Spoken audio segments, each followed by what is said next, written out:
Alors, j'écoutais une émission, je crois que c'est sur une fréquence chrétienne, je ne suis pas certain, à propos du Messie. Ah oui, c'était sur la question de la conquête de l'Amérique. Le Messie, qu'est-ce que c'est que le Messie? Quel est son rôle? C'est un point qui n'a pas été complètement élucidé, à mon avis. Le Messie, c'est le sauveur. L'expression Irtus Soter, le Soter, dans le cas de Jésus. S-O-T-E-R, grec. Et donc, ça ne concerne que des populations qui ont besoin, qui ressentent le besoin d'être sauvées. Sur des populations qui sentent une sorte de poids sur eux, sur elles. Par exemple, dans le cas de Jésus, il est le Messie des populations ostracisées, opprimées du nord de la Palestine,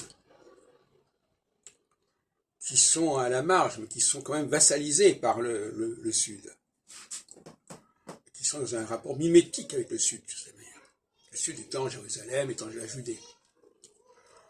Donc,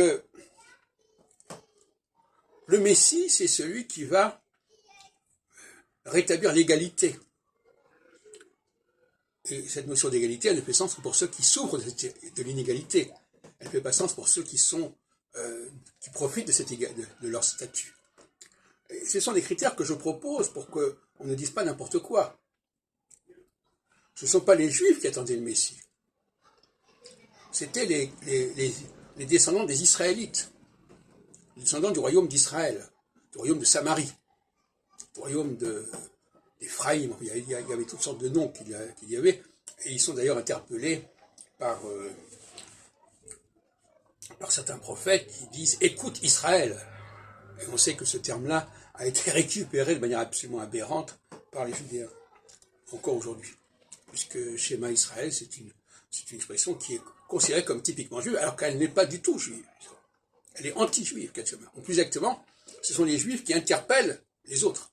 Alors effectivement, écoute Israël, ce sont les juifs qui disent ça, mais ils ne le disent pas à eux-mêmes. C'est pour ça que d'une certaine manière, je suis assez favorable à un culte judéo-chrétien où la formule « écoute Israël » serait adressée par les juifs aux chrétiens. Carrément.